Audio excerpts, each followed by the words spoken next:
Order and pricing is now out for 2024 Mustang, and here's what you need to know. First things first, Mach 1 is gone. Now we have something called the Dark Horse. This is going to be a multi-part series. I'll go into Dark Horse in its own video. Sync 4 is now going to be standard equipment as well as a digital dash. So that giant dual screen setup you've seen in all the advertising is going to be in every single car, which is super exciting. We've also got a few new colors. We've got Vapor Blue, which is kind of like Area 51 in the Broncos and a few other vehicles. We've got Yellow Splash over here. And my new favorite, Blue Ember Metallic. It's kind of like Mystic or Mystichrome, except with a little bit of less green in it. So that's, in my opinion, the one to get this year. Some other neat things to note. First off, you're going to have the remote rev feature, so you can actually rev your car from your key if you're showing off with your buddies. We've also got a drift brake in the performance package, which is really neat. It's basically an electronic drift brake. It's not a mechanical thing, but it's going to let you, on a close course, of course, do some fun stuff. Next video will be up soon. 2024 Mustang Overview Part 2. So the first car we got to talk about is the changes to the EcoBoost. So it's still a 2.3 liter 4-cylinder turbocharged. But new for this year, it's going to be available in 10-speed automatic only, so no manual transmission available with the 4-cylinder anymore. You are still getting the full digital dash and 13-inch center display as standard equipment though, so that's really cool to have even in the base cars. The steering wheel is going to be a race-inspired flat bottom kind of deal, so it's not going to be a regular round steering wheel like the 2022 and 3s were. It is still available in coupe and convertible, of course, so you can have it either way depending on what your preferences are. You can still get the 2.3 high performance pack, which gets you bigger tires, brakes, Torsen differential, and a few other goodies you can see here. There's also going to be something called the Night Pony package, which is kind of like a Dark Horse light sort of appearance thing, just to make the car look kind of neat if that's what you're into. This is another thing I thought was really cool. New for this year, you're either going to be able to get red or blue calipers if you want to. 2024 Mustang Overview Part 3.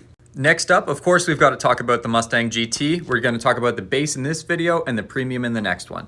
First big change, we're looking at an unconfirmed as of yet, but 480 horsepower, which is more than even the Mach 1 made for 2023. We've got standard 4-piston calipers in the front with available Brembo 6 pistons.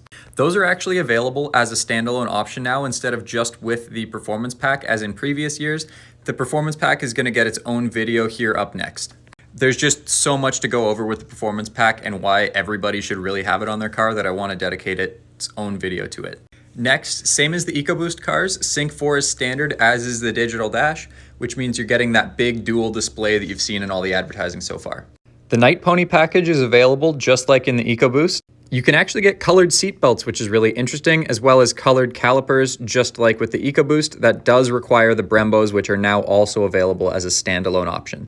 Another neat thing to note is that heated seats are actually available in a base GT, as long as you option the 301A package, which is new for this year. Changes to premium trim will be in another video. 2024 Mustang Overview Part 4, GT Premium. So just like the base GT, we're looking at an unconfirmed as of yet, but 480 horsepower, which again is more than the Mach 1 even made last year. Performance pack is still available. It's going to get its own video, which I'm doing next.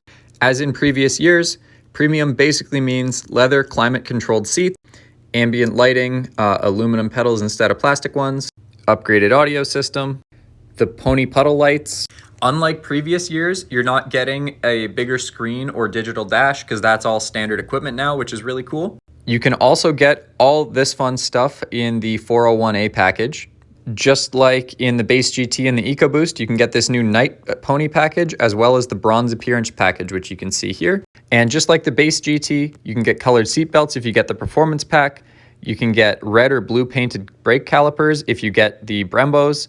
And the Brembos are now a standalone option listed right here. We order the performance package on pretty much every car we can. So what exactly comes in a GT performance package and why should you have it on your car? For the money, you get a ton of equipment that honestly couldn't be replicated in the aftermarket for the same amount of money. In Canada, this is a $6,500 option. First thing you're getting is 19-inch wheels with 255s in the front and 275s in the rear, summer only tires. Traditionally, they've been P0s. You're getting Brembo brakes as well. The Torsen differential is a really big one. That's going to change how the car feels when you're starting to get wheel spin and adds a ton of stability. The shocks and springs are set up a little bit differently. You are going to get that new drift brake. This is the only way to get that for this year. You're going to get a K-brace, a bigger sway bar, And of course, you're going to get the big wing on the back. All of those things are going to completely change how the car handles and drives, and it's something that you could replicate in the aftermarket, but would take probably somewhere over $10,000. That's why we 2024 Mustang overview, part 6. This is the one you guys have been waiting for, the Dark Horse. So the Dark Horse is the fast one for this year. It's the top trim level. There isn't going to be a GT500 or anything like that, and the Mach 1 is gone. So if you're looking for a fast Mustang and the most track-oriented one, this is it. We're talking 500 horsepower naturally aspirated out of a 5-liter and a Tremec 6-speed. Now a base Dark Horse is more or less equivalent to a 301A GT, plus you're going to get the Tremec, obviously, 500 horsepower instead of 480, MagneRide, the front splitter, leather and suede steering wheel instead of a vinyl wrapped. You're going to get indigo seat belts instead of black, anodized blue shift knob, and wireless charging. But what you really need to add to your Dark Horse is this handling package. It's going to give you 305s in the front and 315s in the rear, adjustable strut mounts, different magnetic damping system, the bigger spoiler with a gurney flap, and different chassis tuning. You can also add all of these premium options by going to a 700A equipment group. You can get this really neat looking appearance package only with a 700A. And for the first time on a non-Shelby car, you can get carbon fiber wheels from the factory. They're an $11,000 option though, so you got to be really committed to that one.